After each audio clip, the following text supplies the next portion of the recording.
things like that. In a world where actually the notion of openness is more easy to kind of grasp and understand and accept, now that we've been talking about open systems, open source, open data for several years, I think it's important to start looking at the way cities, as we go forward, are going to be actually a combination of open data, yes, but also quite personal, private data. And figuring out how data owners, that is, in many cases, ordinary citizens that are generating data through their devices, through their meters, through their monitors, through their sensors, how do they entitle others to make use of their data in some way, which might be to totally make it public. For example, in the case of weather, you can imagine that this would be an easy thing to convince somebody to do. But in the case of something like energy data, where others might benefit in aggregate from understanding other people's energy data, how do you actually structure this entitlement? How do you actually encourage or incentivize the entitlement so that there is the possibility to do structured sharing in a trusted environment? And that's really the topic I'm going to talk about today. I'm going to just kick off, though, with a little bit of background to explain to you where I'm coming from. I'm trained as an architect, and I've tended to do quite large-scale mass participation projects, which might be sort of physical structures that citizens come together and construct a 15-story or a 20-story thing that floats on the urban skyline. It might be a plant with a power socket where the energy, the carbon sequestering is distributed across the network so that the community as a whole can retain a carbon footprint that is neutral. It also includes things like Patch Bay, which was a platform I founded about 7 years ago. It was basically one of the first open Internet of Things infrastructures for data, handling about 100 million points per day at one point, from energy monitors, radiation sensors, air quality monitors, weather stations, et cetera, all these things actually created by ordinary people that were plugging in their devices and trying to make use of it. It became particularly popular following the radiation crisis in Japan, where it became one of the central repositories for radiation data. It was also used in the air quality egg network.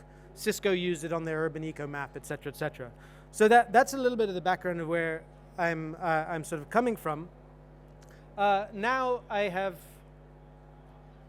got stuck in my presentation. Can you move the slide forward once, please?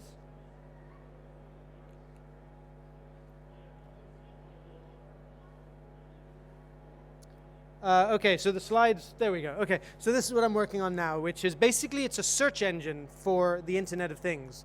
What we do is we index dozens of different data infrastructures around the world, different smart city platforms, and we present it in a way that just makes it easy for ordinary people to find the data. So you can search on thinkful.net is the URL. You can actually search, this is not really going to work, is it?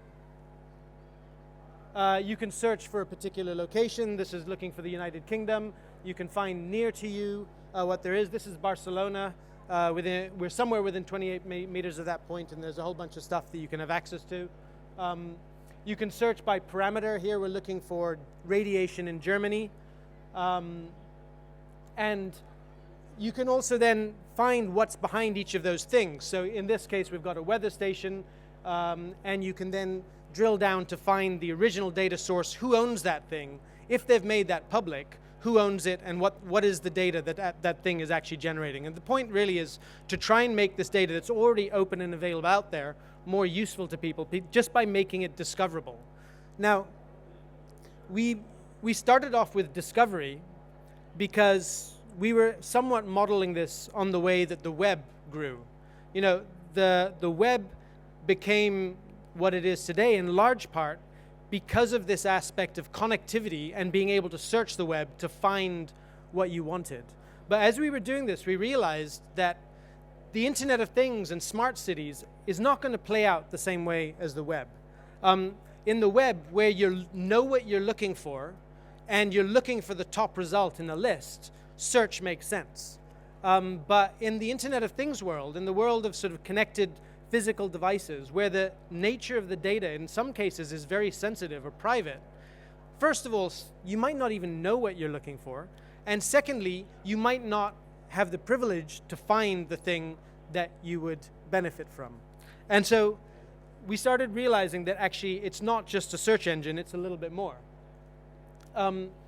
So first what we can do is we can start to tell you something about a neighborhood or a city based on all of the devices out there. We have this little button that says Insights down in the left-hand corner, and it starts to tell you something about what those things out there, whether they're weather stations, beacons, seismographs, air quality monitors, radiation monitors, there's ships, planes, icebergs, there's even connected animals that are being tracked on the web.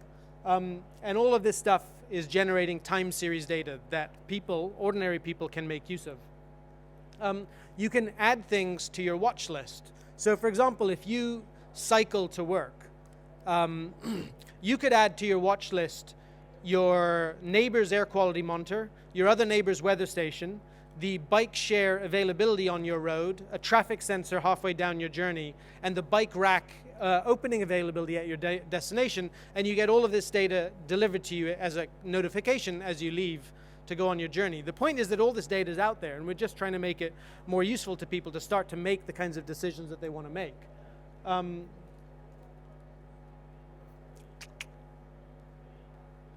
Boom. Next. Okay. I'm going to actually kind of give up on that for a little bit. So the point is that in the truly smart city, and I kind of hate that phrase, I'd rather talk about engaged cities. In a truly engaged city, there is not going to be one all-encompassing platform that's going to manage all the data from all the devices in a single format or a single protocol or what have you. I think we actually have to embrace the idea that all this data is going to be coming from different people with different agendas, with different methodology, with different types of sensor, different reasons for doing things, and still figure out a way for everyone to be able to make use of some of the aspects of the things that other people are measuring. And in this, I'm actually Can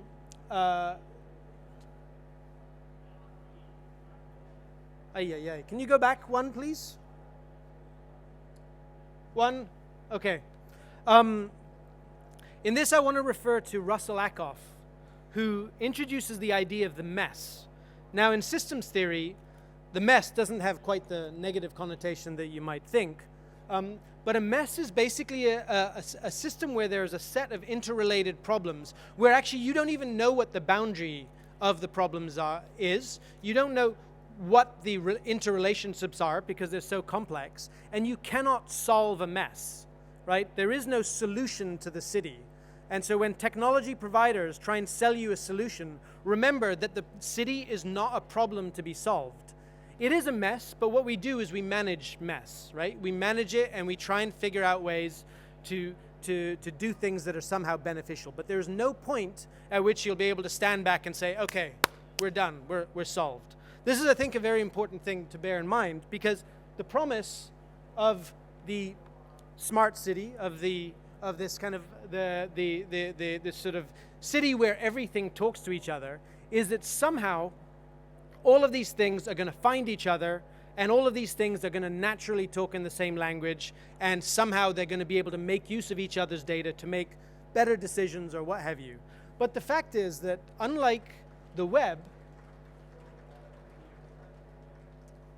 all of these things still exist and will continue to exist, actually in some kind of walled garden, right? These things have been deployed by particular companies or particular organizations, or in some cases citizens, with a very particular purpose. And the nature of that data, and sometimes is commercially sensitive, sometimes it's very private and personal, sometimes actually we're just freaked out by the way the NSA has started listening to all of our data, and we're just getting concerned about other people's access to our data in general. So I don't expect us to take down those garden walls anytime soon. But at the same time, I think we all recognize if there was somehow a way for these things to make use of each other's data, that there would be a way to do more useful, more sophisticated, if you like, sort of better decision making that in some cases might actually be collective decision making, which is the most important thing. But that's only going to be possible if these things can find each other, and I think that that's only possible if the discovery is in some way balanced by entitlement. That means that unlike the web, which was built on discovery, which is built on everything connected to each other intrinsically, because web pages have links to each other and URLs are easy to link to and link from, and have web pages with hyperlinks to other things. In the world of connected sensors and connected objects, you don't have those natural links. You need to structure the discovery around entitlement, where the owners of the device are in some way able to entitle others to have access to the data at the resolution they're comfortable with, at the anonymity level they're comfortable with, in return for services or money or something that they're comfortable with, and with a license applied to it that they're comfortable with. The owners of the data need to be in control of that, and they need to be able to give informed consent for others to be able to access it. And what that basically means is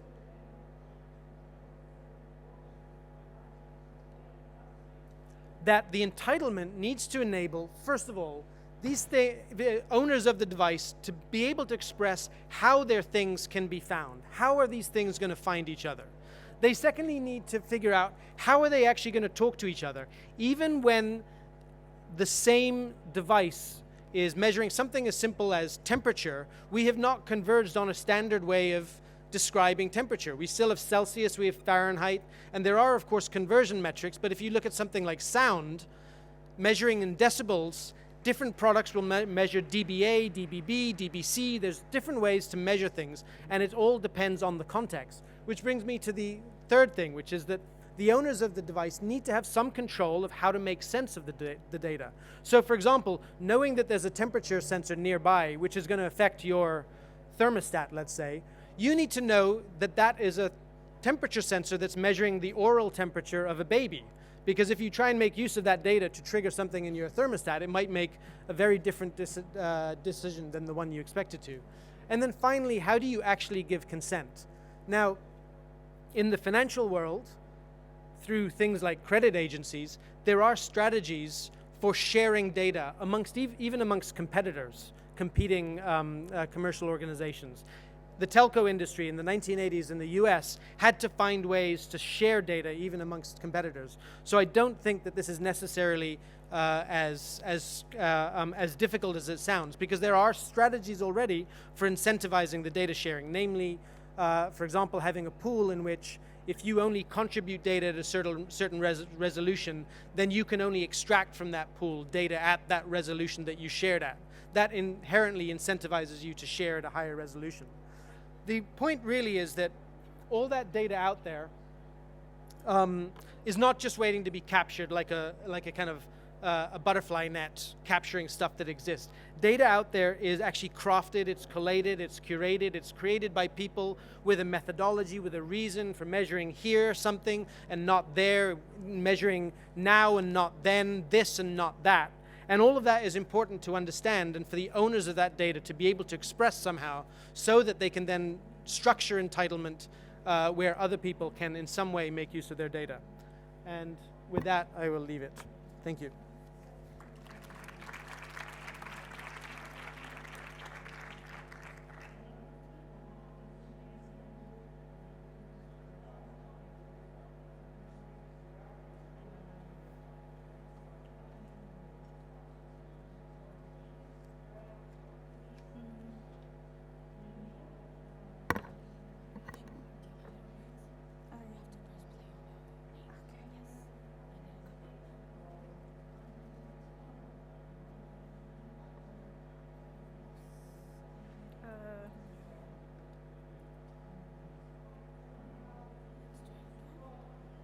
Yes.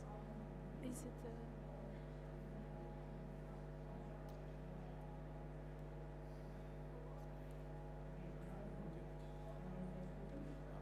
Llega allí, ¿no?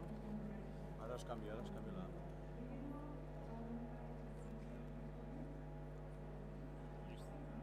The counter is not working.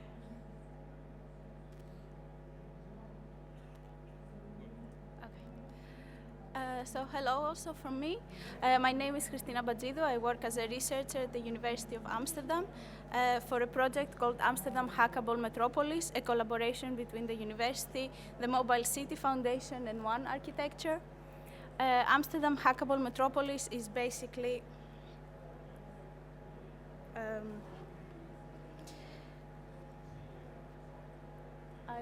no?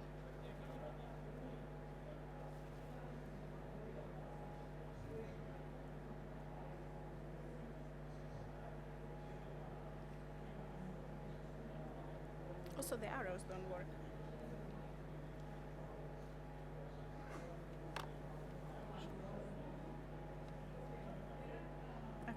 Okay, perfect.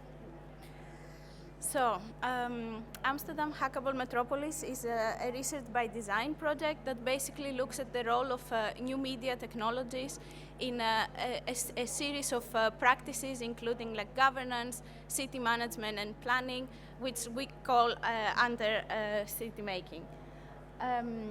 Basically, what we wanted to question in this project is like how these new technologies that are kind of proliferating at the moment can actually be used to empower citizens to participate in a democratic city-making process, how the whole system of governance can be rethought in a way that hacking can be used for the public good, and what are the implications for the involved stakeholders. So basically, we are dealing with bringing together two parallel trends. On one hand, we have this the rise of big and open data that they allow us new ways to like visualize the, issues and to get a better understanding on what is happening. And on the other hand, we have the extended use of social networks through which people can come together and form new publics based on matters of consent and their mutual interest.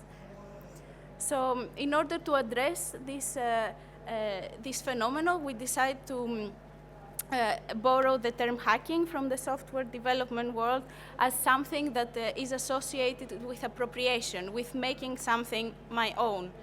And if you look at the literature, basically there are two things that hacking means. And one is to find some kind of ingenious solution into a problem and that will contribute to the well-being of a community and the progress of this project. But there is another one that it's also associated with a kind of individual satisfaction of like contributing to this, like of having fun during the process. And because of the ambivalence of this word in being able to address both the individual and the collective, we think it's a very suitable lens to look at cities as well. So in order to make this word more operational, we imagine that a hackable city basically is the one that brings together all these top-down smart city technologies with the actual bottom-up smart citizen. And I really don't like this terminology, but I think it kind of really shows that there is a clear overlap between these two worlds, and there should also be more contact. So the way we did this was by looking at a lot of citizen initiatives in the city of Amsterdam, and looking at the way they are making use of digital media, what kind of stakeholders are involved, what is the size of the communities they engage, and also like more content-related things, such as what are the goals they are trying to achieve and how they go about them. Out of this, we selected 7 case studies, which we looked at more closely. And from all the interviews and like talking to all these people, we tried to make a more systematic understanding of the course of action these people take, no matter what their standing is. So just briefly, it all starts with like defining an issue that might have to do with like water management, with like energy, or with urban agriculture, or what have you. But something that like is a common interest between these people, and then use the data that is available or generate new data in order to visualize it in a new way that will also help to engage a larger public around this. Which then forms in this kind of network public that is able to use these tools to be represented as well. normally what happens is that there is an ideation process where these tools also help people to come together and exchange their knowledge and think of alternatives, which will later lead to action. And that, in its own turn, it has an effect on governance, since a lot of these projects, they are even able to influence policy on a municipal level or bypass it completely, or they are so successful that they are actually becoming more even institutionalized. And of course, this is also an iterative process, because while they are doing all this, like, more issues come at the front, more ideas, so it's something that is kind of perpetually evolving. So this is about, like, how, what is the process that they are doing, but we also try to understand how, what are the tools they are using, and how this, and try to kind of group these tools into categories that kind of they have a shared goal. So basically, these are all the tools, and in which an overview of in which states they basically find application. And let me go a bit more into detail here. So we have knowledge communities, and that's usually the first step of creating a pool of collective intelligence, of bringing people who share a certain knowledge about the thing and who are willing to exchange and contribute to these platforms. We have community marketplaces, and that's like every tool that allows people to share objects, services, like on a peer-to-peer basis. And of course, like these platforms also kind of need to manage their resources, and that can mean that they can either come up with alternative business models, or just they can propose new ways through which community have access to communal resources. At the same time, they are also using visualization tools to kind of reveal new development opportunities. So in this case, for example, by overlapping empty plots of land and potential farmers and volunteers, like new urban agriculture projects can happen. And a very big part of the practices has to do with campaigning. So making more people aware either about the issue that is at stake, or about like disseminating the knowledge after like an ideation process, or even the action, in order to make it more, to give more ground and to engage a much larger public. Finally, a lot of projects, they focus on capacity building, and these are mostly projects with a more social goal of actually helping people to develop their skills, and in that sense also feel more empowered to act in the context of these processes. And what I find very interesting is this idea of the trust brokers. Like a lot of these projects, they said that like, oh, it basically doesn't matter what we do. We just want to create a feeling of community among the people that participate. And they find very diverse means to do this, but this idea of belonging to a certain group, or the feeling of connectedness, it really is one of the main of their main goals. And finally, of course, if somebody really aims at having like influence on a higher scale, they are also forced to think about like different governance frameworks, and that means like writing specifications or like lobbying with the government, but also like playing a more active role in like working directly with city authorities. So after mapping the process and also thinking about the tools, we use them to like read back into these projects.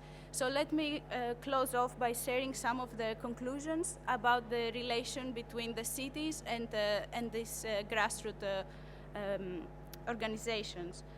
A very big amount of them, they actually work very close together with the city authorities, from which they receive either financial or political support. At the same time, there is a big idea that like, cities are very bureaucratic, and the way that formal procedures take place, it actually slows down what people want to do and how they want to go forward. And another thing that also prevents them from like seeking closer collaboration or makes them more hesitant is the fact that they really, a large part of the trust they enjoy from their communities come from the fact that they are independent and they don't appear to operate on behalf of the government or like other parties. So there is a clear tension between maintaining like their independence but also like enjoying the support of the cities. Also, the idea of growth is approached in a new way, so not as like growing the core or the people who are involved, but more like on the networking on a project-to-project basis, and also like relocating to other areas and finding new fields of applications. And finally, what I think is very important is that the decision-making process is really like decentralized and broken down in a lot of nested and interdependent layers, where decisions are made on the scale where their effects can be more better estimated, and also their impact can be more direct. So we are now trying to finalize this and see how we can actually bring it forward into future development. And we've chosen the area of Rotterdam, which is a former industrial site in Amsterdam North, which is now under development towards becoming a housing neighborhood. And it's also a testbed for the city of Amsterdam to try out how these kind of initiatives and how somehow people can self-organize around issues that have to do with their energy provision, like their communal spaces, building their own houses mainly. So all these different pilots are happening there, and we are now working close with actual stakeholders in order to see how urban infrastructure on a bigger scale in the fields of water, energy, transportation, and public space can be basically rethought in a way that they become hackable. So that's what I wanted to share. Thank you.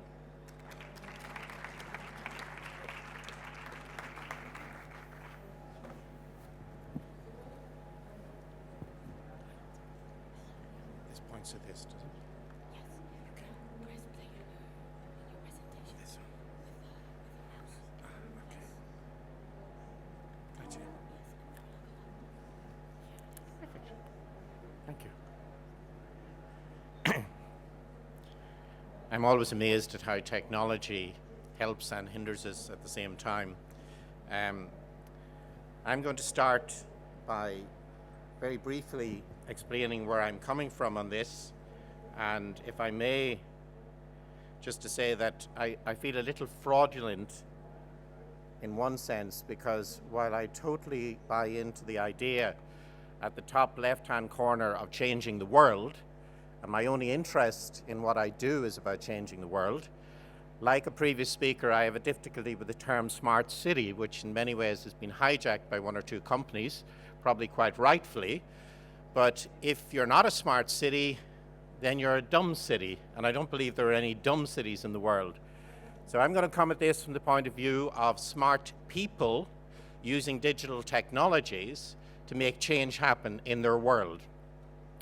My role in Dublin City Council is one of the Office of Economy and International Relations, and in that capacity we pushed out a digital master plan for the city.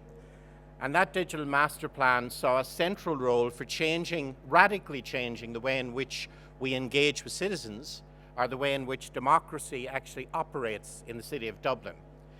And what I want to talk about very briefly is the idea that there are three steps to using technology to make democracy more real in an urban world today.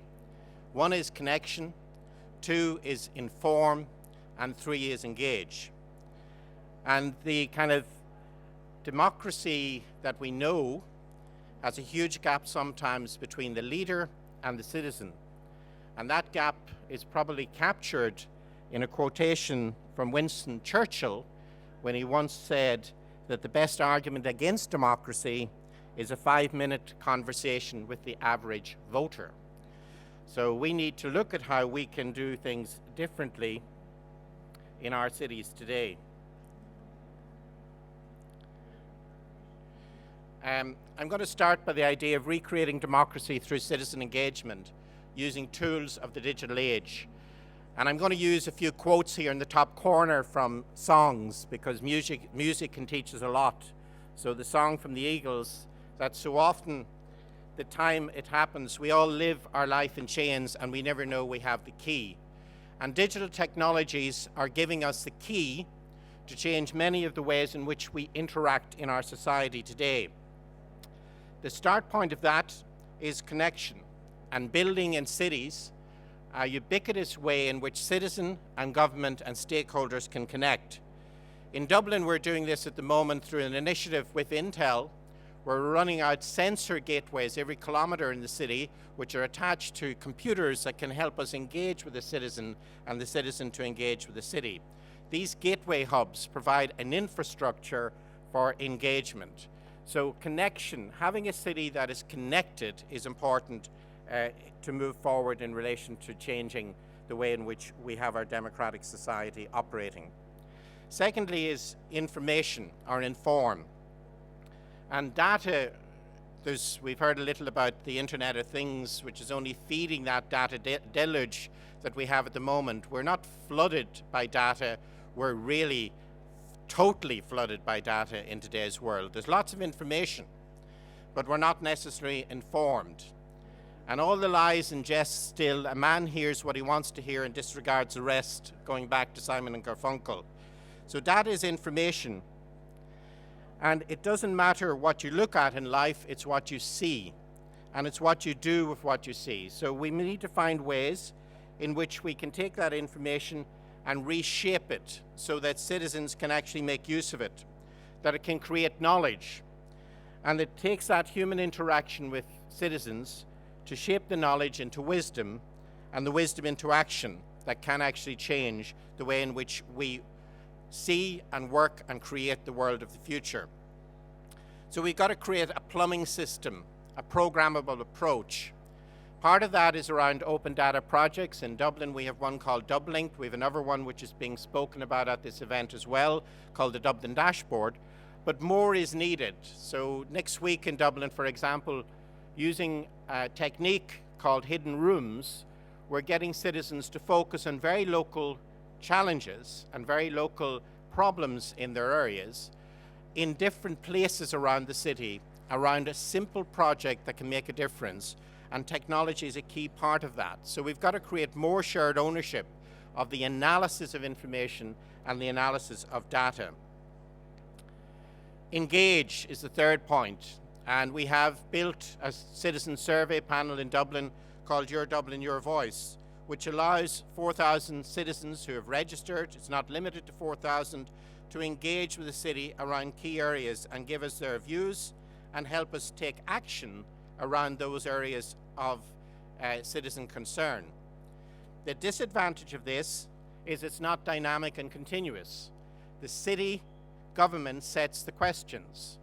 So what we're doing at the moment is trying to redesign that to be much more subversive by crowdsourcing the issues using things like Twitter and framing dynamic and continuous citizen opinion surveys around issues that matter to the citizen at any given time.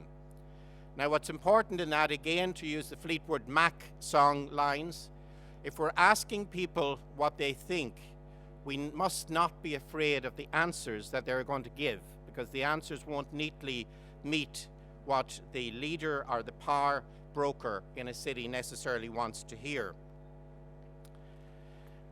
The future of our society will be shaped very much by how we actually create and engage, create an empowered citizen and provide the tools for the empowered citizen to be engaged.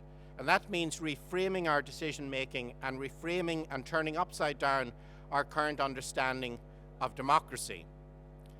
And because we have the genius and brilliance of these times, we need to think of the higher purpose. What are we doing with this technology that will actually change the world in which we live? And that world is changing anyway. So whether we like it or not, technology is changing the interaction that people have, and it's changing how people are living their daily lives. And you don't need, again in Bob Dylan's words, to be a weatherman to know which way that wind is blowing. I'm putting this up to say that in our innovation, we've got to allow for difference. So just because two people look alike, if we feed them with the same tools, we starve one because we may end up actually feeding only the one and not the other. So we've got to look at how we create the tools of engagement in a way that acknowledges that there is differences between people. There are differences in terms of competence, in terms of cultures of participation, in terms of access that people have to resources and to power. And therefore, we cannot create one set of tools or one approach that suits everyone. And this is important because the future shape of our economy, our society, and our communities is happening now because technology, the onward march of technology, is making change happen. But we're not always clear what the values are that are driving those changes. What are the values that underpin the decisions that we make every day? And to what extent are those decisions about enhancing our common humanity and sustaining our common and fragile planet? Where is that debate happening? And why are we not using the tools of technology to make that debate reshape our society much more than it currently is?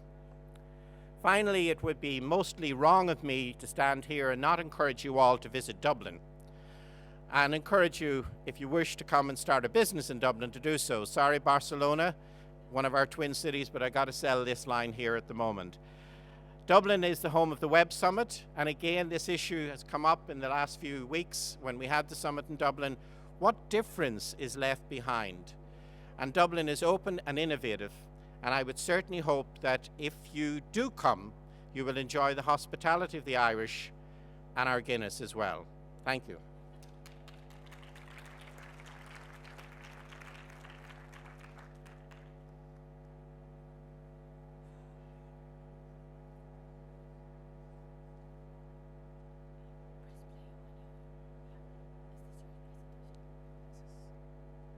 Cool. Hi everyone, my name is Dan Getelman. I'm going to be talking about how startups are changing the cities we live in. So when I think about startups, I think they're a great way both for a citizen to be able to actually go change how their city works, but also a great way for a city to be able to engage with innovative technologies without having to go kind of all in. So before I dive in on that, just a little bit on who I am, where I'm coming from. In the past, I started and sold an education technology company. I'm coming off of a year as a Code for America fellow, which basically had me embedded in city government in California for the last year. And going forward, I'm actually taking one of the projects I worked on this year called Transit Mix and launching that into its own civic startup. So I'm really looking at the experience I had at Transit Mix and trying to take the experience of a startup, the experience of working with the city, and be able to talk a little bit about why I think startups are so important and why I think they're here to stay in cities, and also some things I've learned about how cities and startups can work together. So, why do startups matter? I think for me, I can already look around and see the ways that they're changing the fabric of our cities. And the example that jumps to my mind is Uber, a company started not that long ago that already changes how people get around in 224 cities in 46 different countries. Regardless of what you think about them, you can tell they're already changing how things work. And I also think, like I said, the impact on cities will only grow. I think there's a few reasons for that. One is, I think if you're a city and you're trying to do something that hasn't been done before, if you have the opportunity to work with a startup, it makes it less risky. You don't have to, there's a lot of things in any new project, and you'll be able to kind of focus on the parts specific to your city and be able to work with other partners who are able to take some of that risk off of you. Another great piece, I think, is that startups are very adaptable by their nature. A small organization kind of bending over backwards to help a city to try to solve a problem is often what's needed. And the other thing is, I think it's easier than it's been in the past to be able to actually start a startup that helps cities and helps governments. There's one exciting thing is the GovTech Fund, which is a venture capital fund basically devoted only to technology that helps governments work better and engages citizens more. So now that I've talked a little bit about why I think startups are important to cities, I want to talk about some of the things I've learned from my experience and from looking at the experience of others about how cities and startups can better work together. I am coming at this from my background, which is largely as an entrepreneur, but I think the lessons here apply both to the startup side, to the side of the city, and really for anyone who's looking to build a technology product to help engage citizens or make their cities better. So the first thing is to build a product that people love.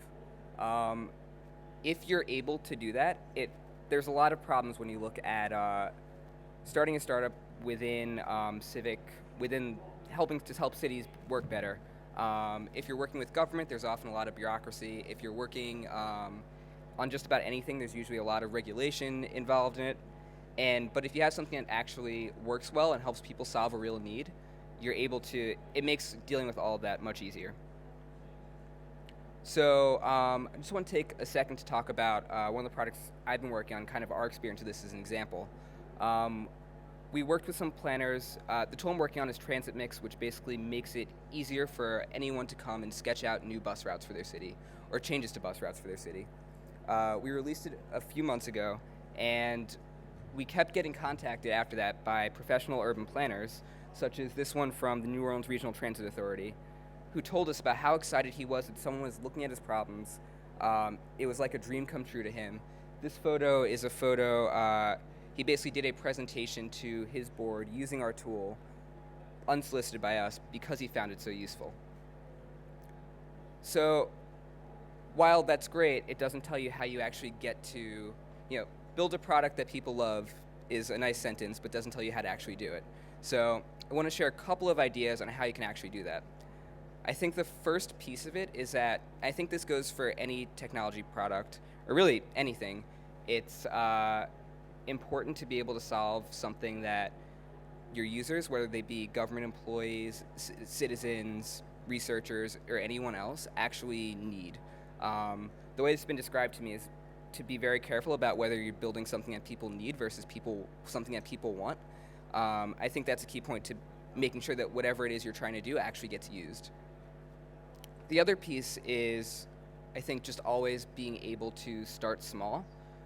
So there's a popular book called The Lean Startup that details this methodology, which is basically you start with some hypothesis about something you need to do. You pick out the smallest piece that you can build, and build can be anything. It can be having a conversation, it can be a drawing on a piece of paper.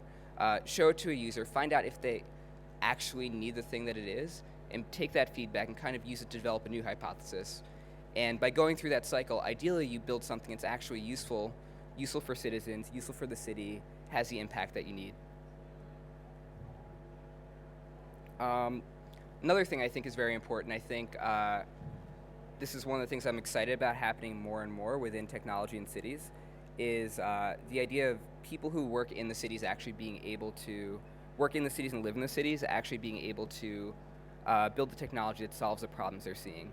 Abi Namani, who's the chief data officer of Los Angeles, recently wrote a piece about what he called the need to close the empathy gap, which is basically a lot of times when you look at technology that we use to interact with our cities, there's a huge gap between that and the technology we use in our private lives.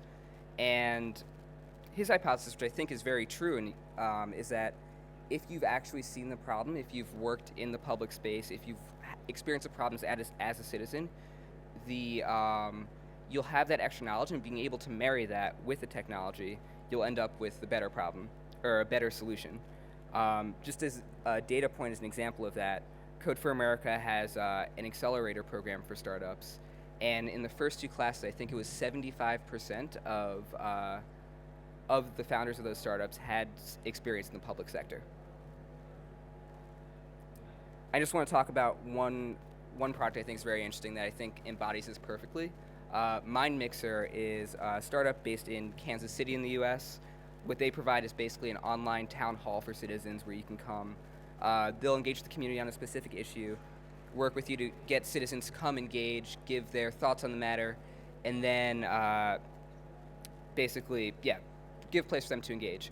The interesting thing about MindMixer is that it was started by 2 urban planners. I think, so MindMixer is doing very well. They're in 900 cities. They've raised $23 million, I think, in venture funding.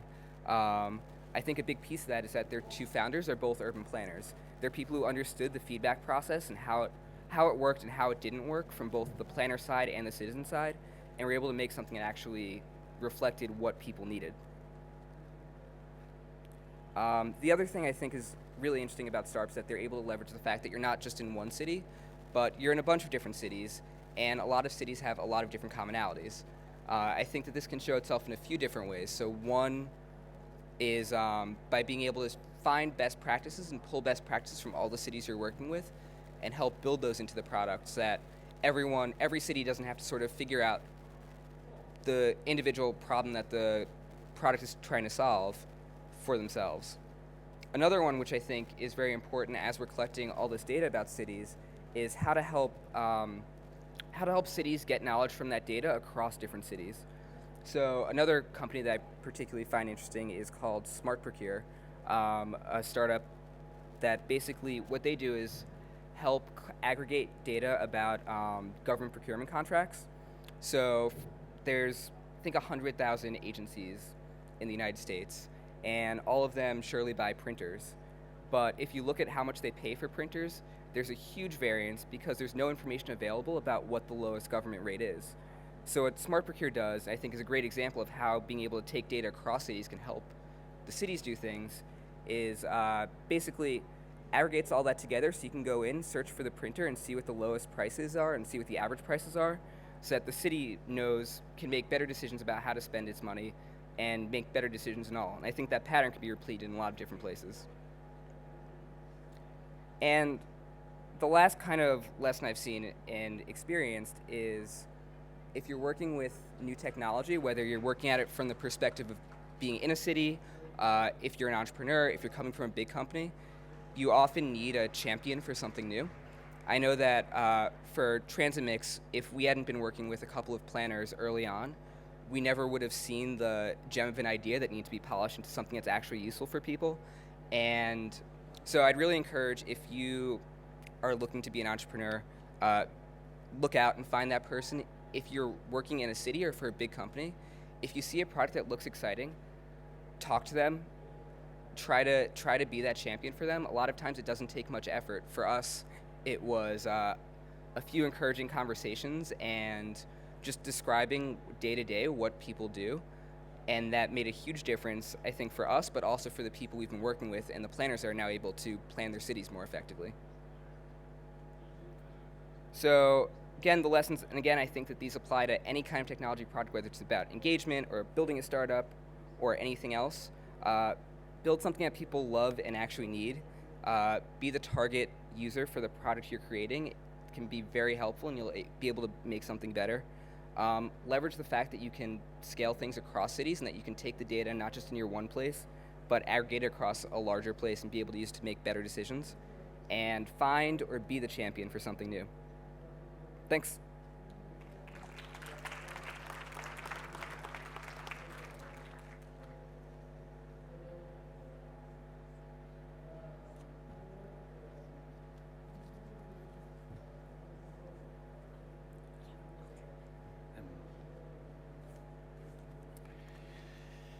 Ladies and gentlemen, my name is Flemming Borreskov, and I'm going to talk to you about smart leaders and smart citizens, a new framework. I might have added smart governance systems. A little bit about myself. I am here in my capacity as president of the International Federation for Housing and Planning, and also the president of the Danish Architecture Center, and last but not least, I'm the founder and president of my own company called Catalytic Society. Who are we in IFHP? We are an established global network of housing and planning professionals from approximately 65 countries around the world, representing the broad field of urban and housing issues. We believe that our efforts are the best way to instigate positive change in urban environments towards an improved quality of life.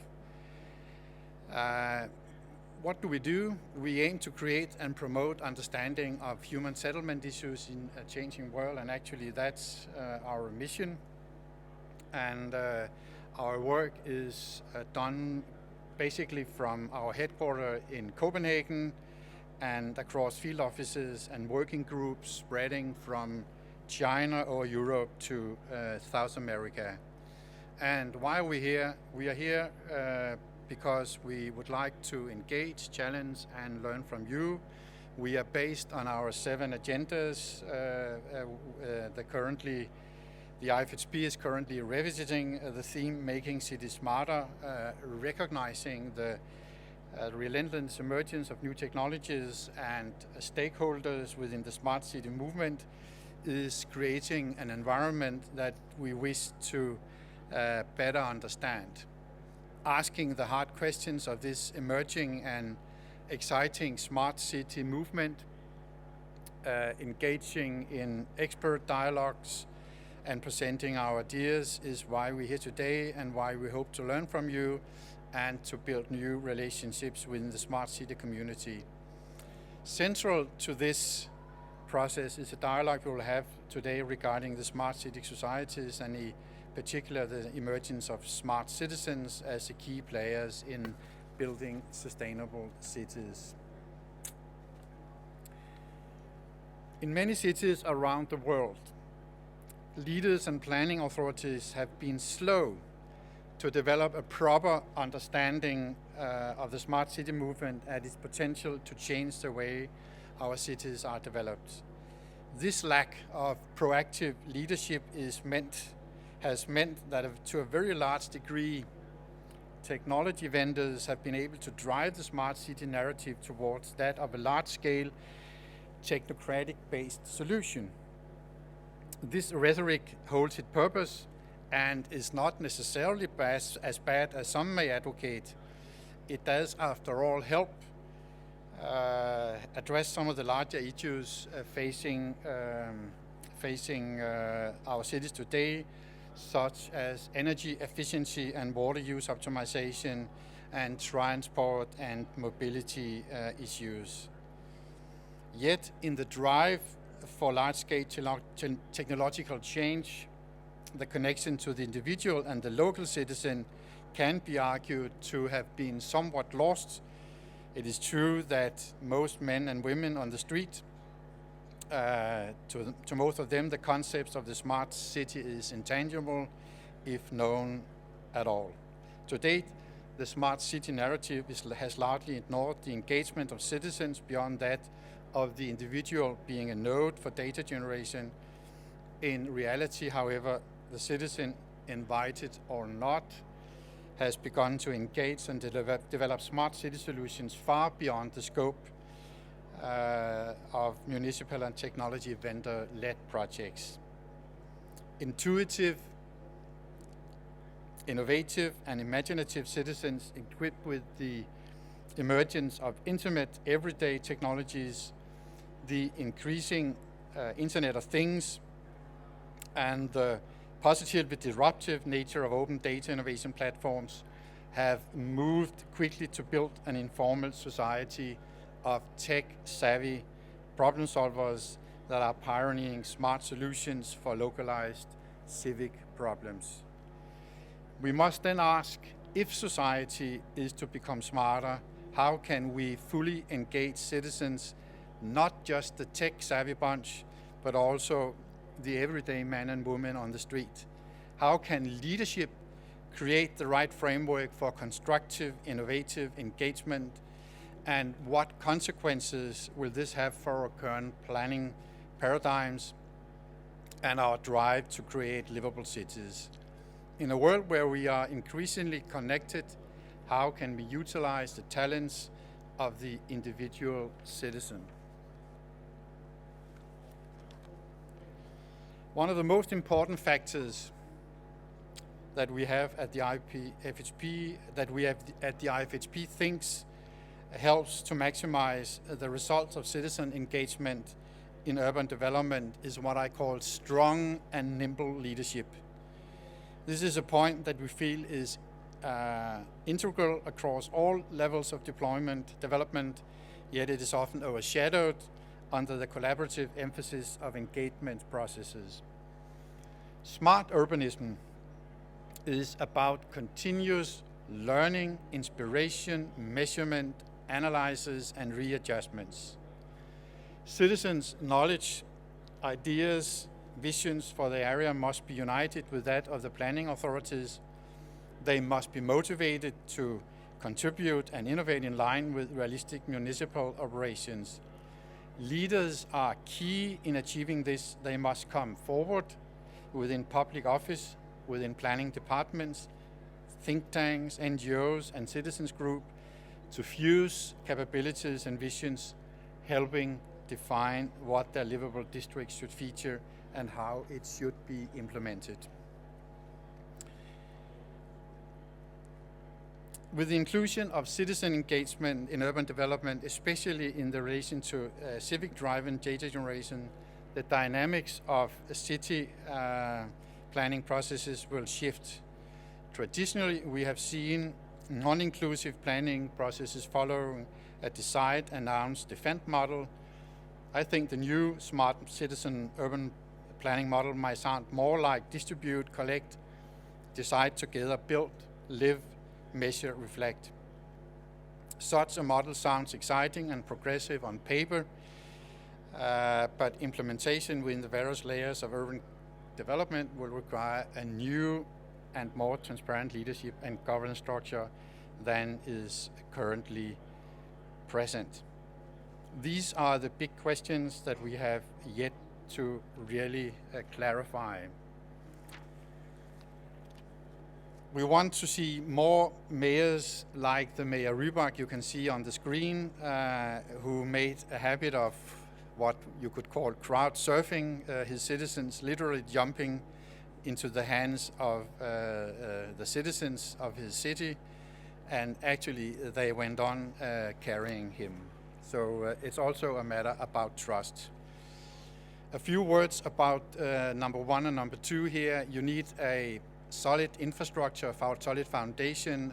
In Denmark, it was a bank that started with a digital communication between citizens and the companies, but actually as of November 1st this month, it was mandatory for citizens to communicate with the public authorities in Denmark in a digital way.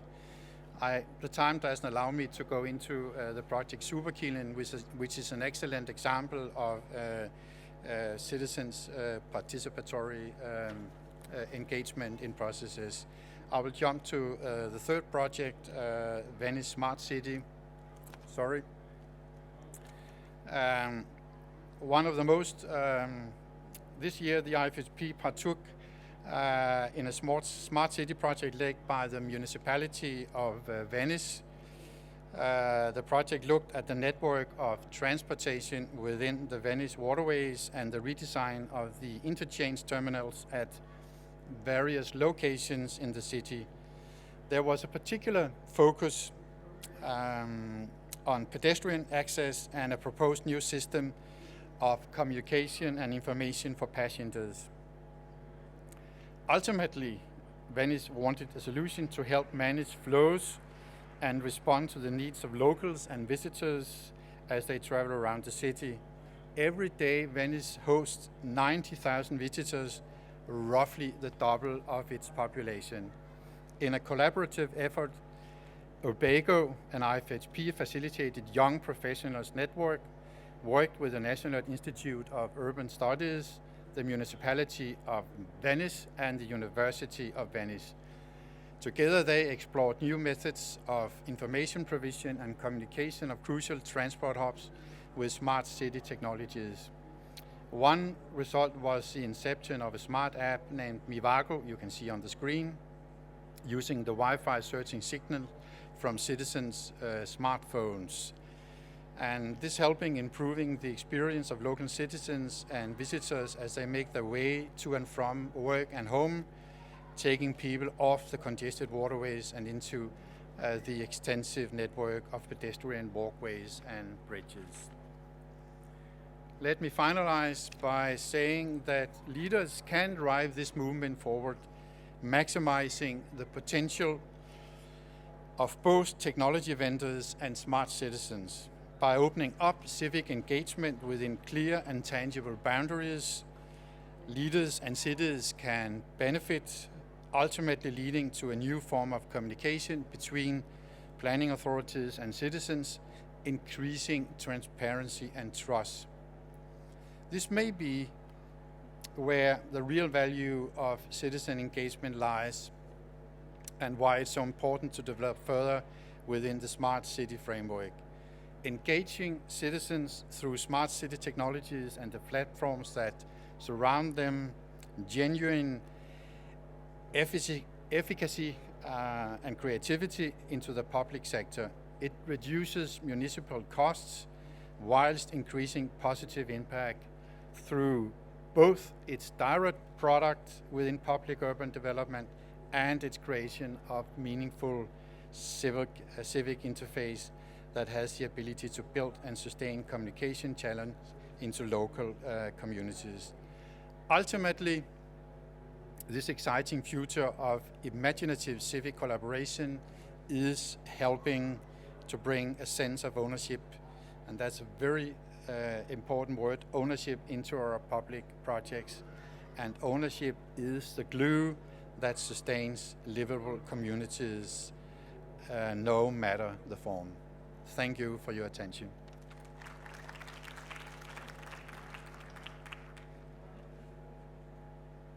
Thank you.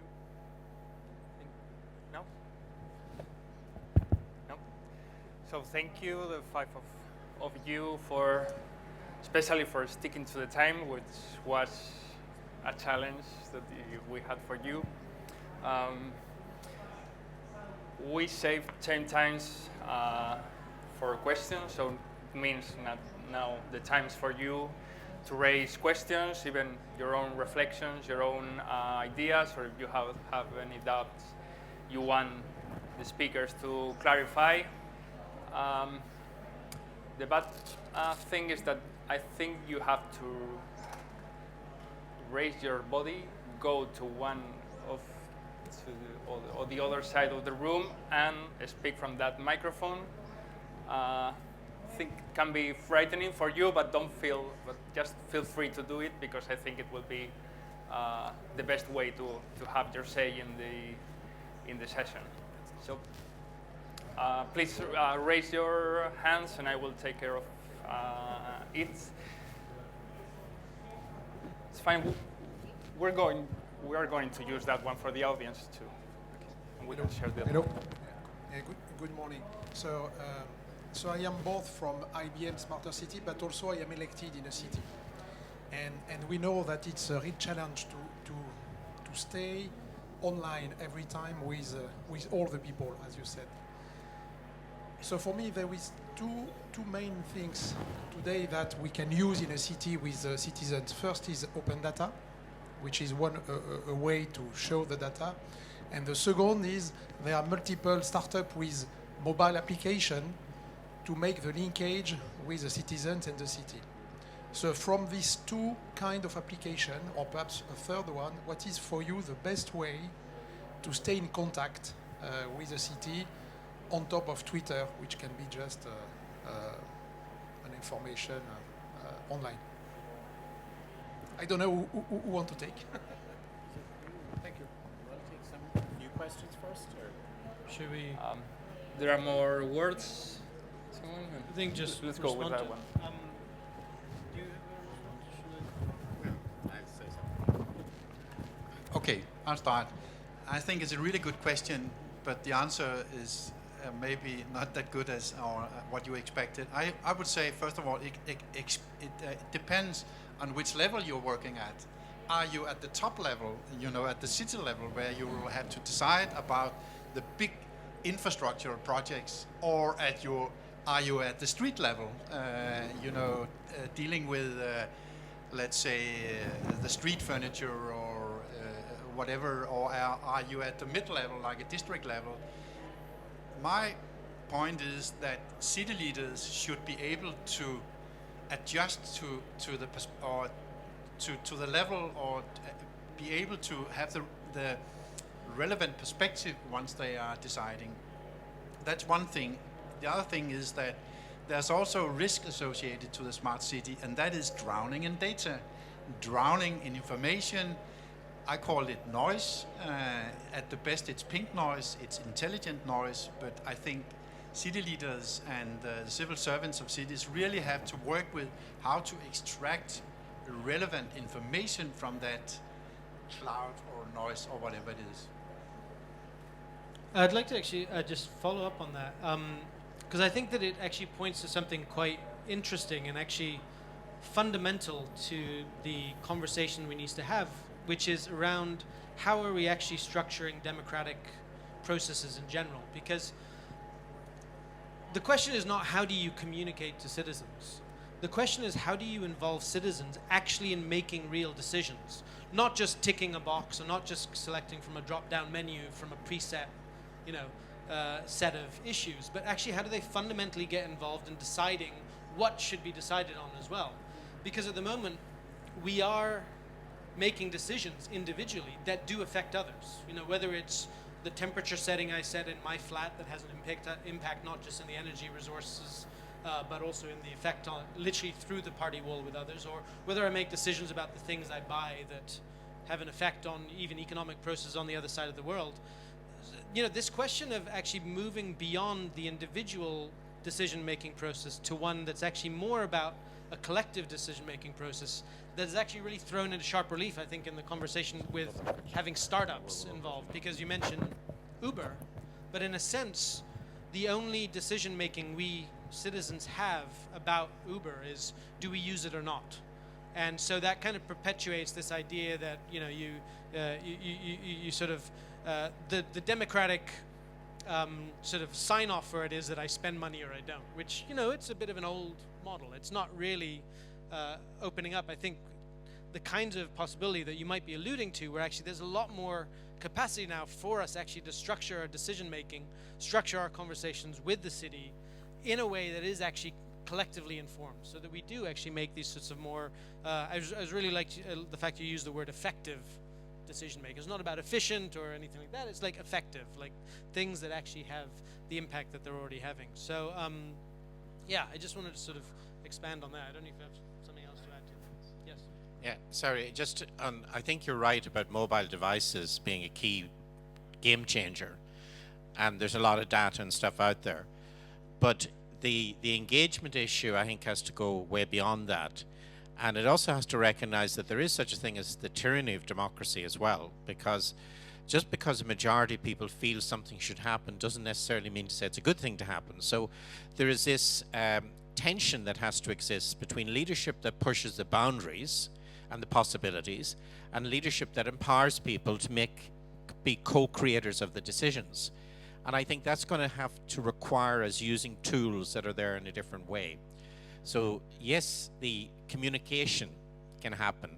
I mean, if you really want to be big brotherish, we probably know what most citizens are doing or saying at a given time, but we don't necessarily engage in a way that actually makes that to be a game changer in our cities. And I mean, we're experiencing this in Ireland at the moment because government has been caught flat-footed in relation to Irish Water, which is a new body being established, and all of a sudden, it's a huge citizen kind of response against that because of issues that are perceived in relation to how it will work. So I think it's yes, the mobile device totally changed everything, but I think we need to look at other ways in which that tension between leadership that pushes the boundary and involvement that creates co-decision making actually happens.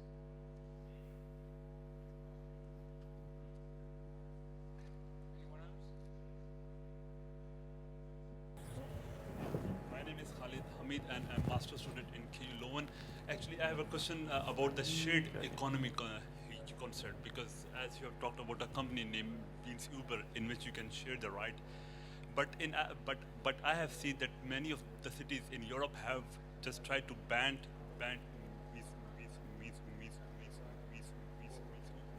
Uber because it's kind of not viable, because then you don't have to pay the taxes and then you can share your ride. Same as one more company means, have you heard about it, Airbnb, that you can just share your flat and then you can, if you are out for vacation somewhere and then if someone wants to come and share your flat, you can do that.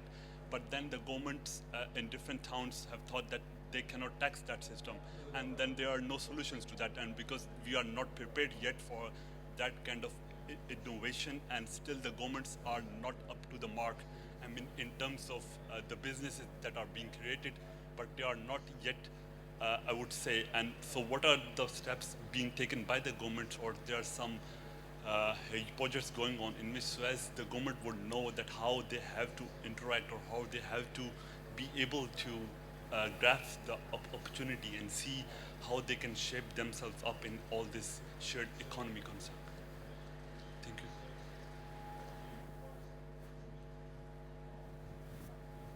Yeah, I mean, I think it's something that's honestly very difficult, and I think there is no answer right now. I think you never expect that something new is going to show up and kind of grow to the level that an Uber, Airbnb, or the sharing economy idea in general is. And I think it just takes time. It will take time and is taking time for regulation to catch up to that. I don't know if there's a... I don't think there's a good model to preemptively be able to figure out what all of the regulatory reactions to everything possible could be. I think it's just a matter of catching up at this point. So I think there are two more questions asked. Let's do the two together, and they will answer it. One here and one there. Hi, hello. Well, I'm coming from the City Council of Vitoria. That's in the north part of Spain. There we have a huge participatory board where citizens can come and talk about any issue related to policies and plans on the City Council, but we always wonder if it's really democratic or not, and I'm going to explain why I think about this. The thing is that when any person by his own comes to the City Council and they participate, who are they representing to? So I agree completely with Peter from Dublin that we need to make citizens give access to citizens to participate. We also have to learn about the capacity of each of these citizens, because sometimes I have worked with many other associations and movements in our city, and you see that anyone can speak, but sometimes the knowledge of these people is not the one that used to be, really, because they have not learned anything about local plans or local projects. They just give their opinion, but based on nothing really. And they even participate in cities. So this is a problem we're finding, and I will let you know if any of you have this kind of problems, and if you have any solutions to how to make citizens' voice representative of a broader voice, not just the independent one.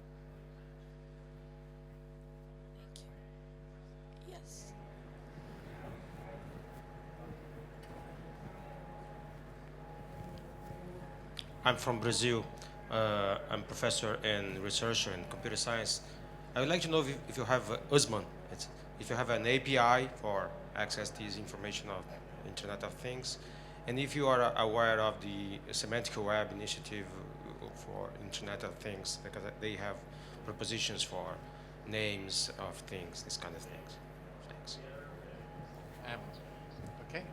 I'm going to pick up on because that's a real problem, and it's a problem of democracy, unfortunately, or fortunately. So each person should have a voice. The problem is that the people who shout loudest are often the ones that turn up at every meeting.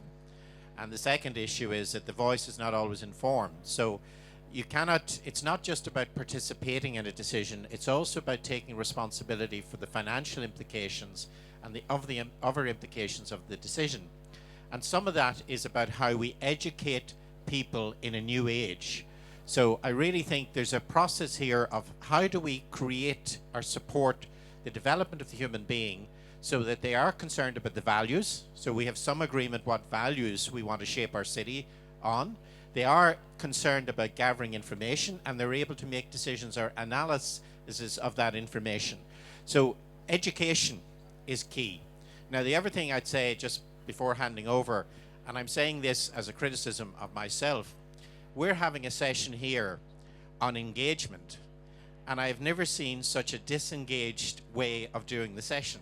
So we all spoke to you for 12 minutes, and then we give a few minutes at the end for questions. But the wisdom that's in this room has not been released. So we need to find different ways of doing business.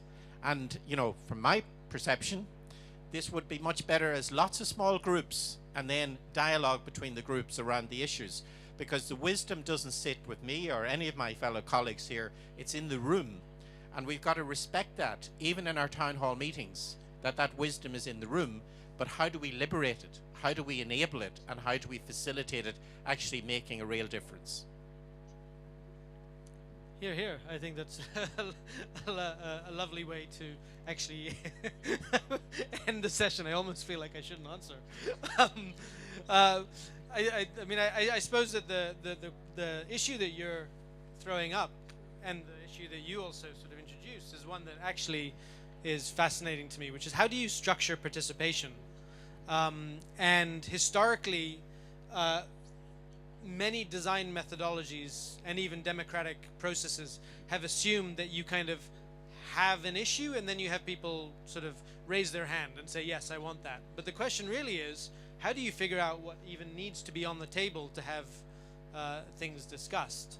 You know, and I think that actually structuring participation should not in itself have an end goal already described. Actually, getting people involved in making decisions and taking responsibility and actually having their own accountability for those decisions is the important part. So it's not just somebody sort of mouthing off and saying, oh, I think it should be this way, even though I don't know anything about it. Actually, in some way, the accountability should not just be with some elected official, but actually the distribution of agency comes with it, that sort of sense of responsibility. And so it's a kind of a two-way street. And it does require the kind of distributed conversations that I think you're describing, which are fantastic. I fully agree with my two panelists here. I would like, though, to add two things. First of all, I think we have to train people. You know, we have to educate people, and we are not supposed to put the most complex or complicated projects in those processes. Start with the small ones, start with the street level projects, and then try to involve people, try to engage people. People will have much easier to understand, you know, the full consequences of a decision made at the street level. Going back to the city level, I would even argue that some of the members of the city council doesn't understand the city. And why should a citizen, an ordinary citizen with no education or no insight, be able to understand some of the really, really complex issues of a whole city when they haven't been trained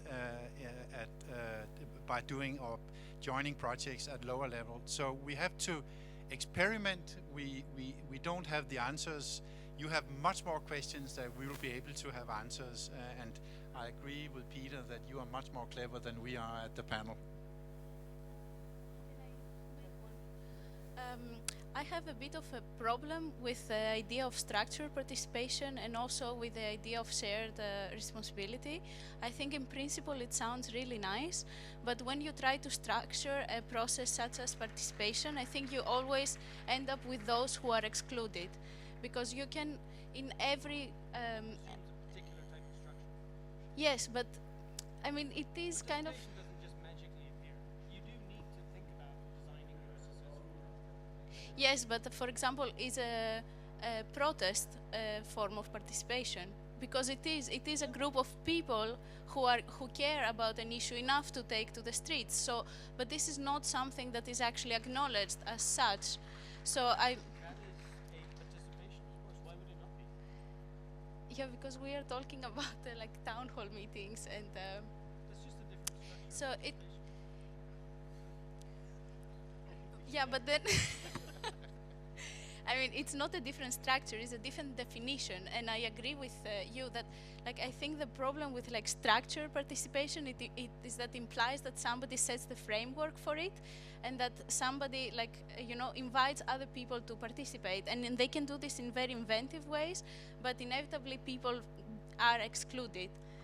You're talking about a very old structure of participation there. And I don't subscribe that that's the only structure of participation. I think that we should think systemically about participation, and we should think about it in a conscious way. That's what I'm saying when I'm talking about structuring participation. In the same way that you don't just sort of throw bricks and expect it to assemble into any specific building, you do think about it very carefully. How do you actually, in one case, incentivize participation? How do you account for those that actually don't want to be part of it? Because usually that's the largest part of it, etc., etc. There's, you know, there's a huge body of work around what is participation, how do you do this, how do you do that, and but it's not necessarily the way that technology is created or deployed or delivered, because it does assume that model of participation that you're describing, where there is just one creator, one person or entity that determines a framework and determines a sort of set of goals. But that doesn't mean that structuring participation is not an important and actually fundamental to kind of city making. Okay. Let me take the role as the devil's advocate and try to back up Cristina. Even though you invented the perfect participatory way of doing things, power would be unevenly distributed, just like income and wealth and everything else. And we really had to deal with that too, because we have, given that we, or the city council or the mayor would empower the citizens to participate in a project, that participation would be unevenly distributed no matter what. And to me, it's just a fact of life. We have to deal with it, we have to work with it, try to attract as many into this project, but power will not be evenly distributed. Sorry. One last, you know, one of the things that I think we're very good at is using lots of words and language and thinking with the head, whereas most change that happens, and this is about changing the world, happens from the heart. So change is inevitable. People either feel they want to stop something changing or they want to make something change.